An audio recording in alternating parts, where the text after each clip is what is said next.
Coming up on 5 Minute News.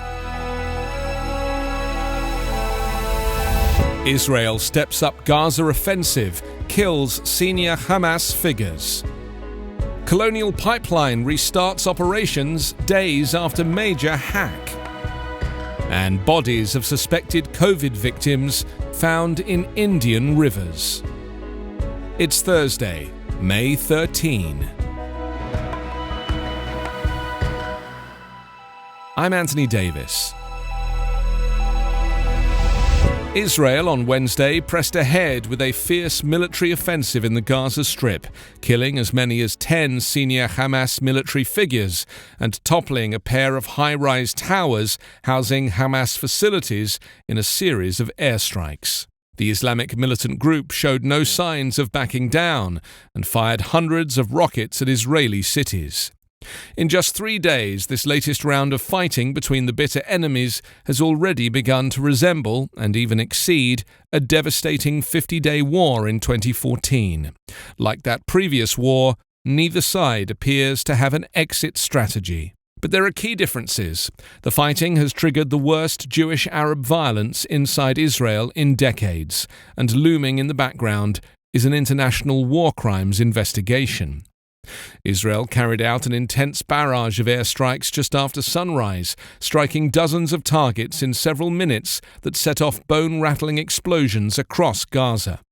Airstrikes continued throughout the day, filling the sky with pillars of smoke. At nightfall, the streets of Gaza City resembled a ghost town as people huddled indoors on the final night of Ramadan. The evening is usually a time of vibrant nightlife, shopping, and crowded restaurants. Gaza militants continued to bombard Israel with non-stop rocket fire throughout the day.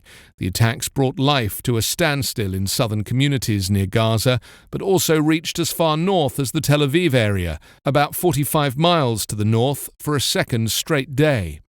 Gaza's health ministry said the death toll rose to 65 Palestinians, including 16 children and 5 women. Islamic Jihad confirmed the deaths of 7 militants, while Hamas acknowledged that a top commander and several other members were killed.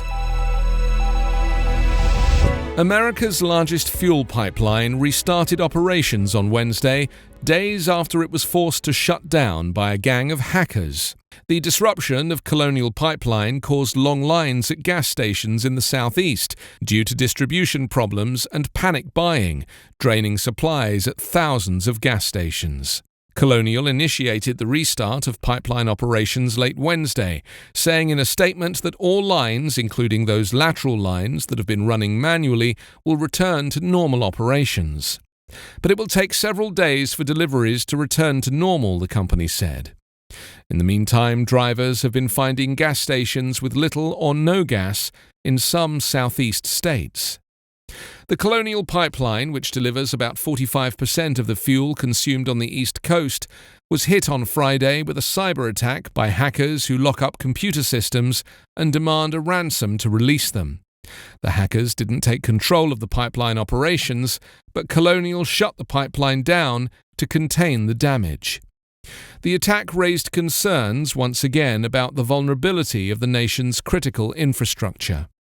The pipeline runs from the Gulf Coast to the New York metropolitan region, but states in the southeast are more reliant on it. Other parts of the country have more sources to tap. For example, a substantial amount of fuel is delivered to states in the northeast by massive tankers.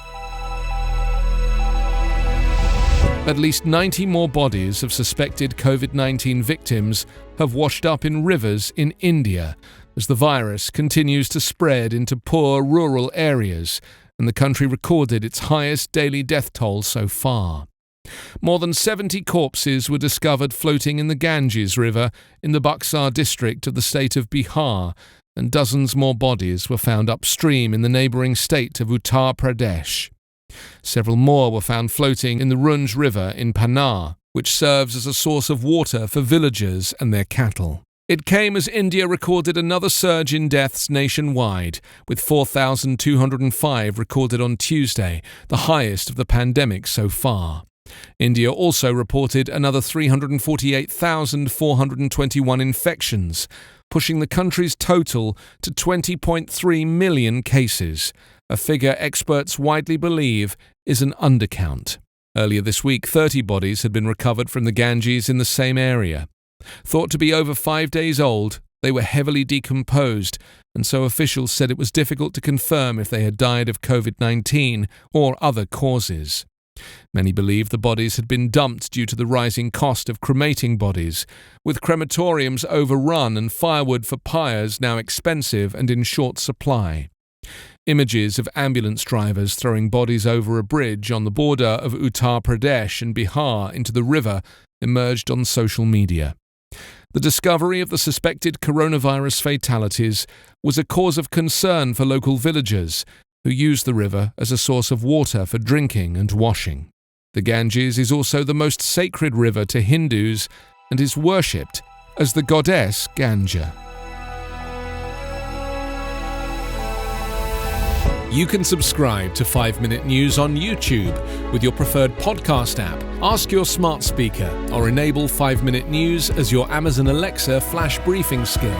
Subscribe, rate and review online at 5minute.news. 5 Minute News is an Evergreen Podcast covering politics, inequality, health and climate, delivering independent, unbiased and essential world news daily.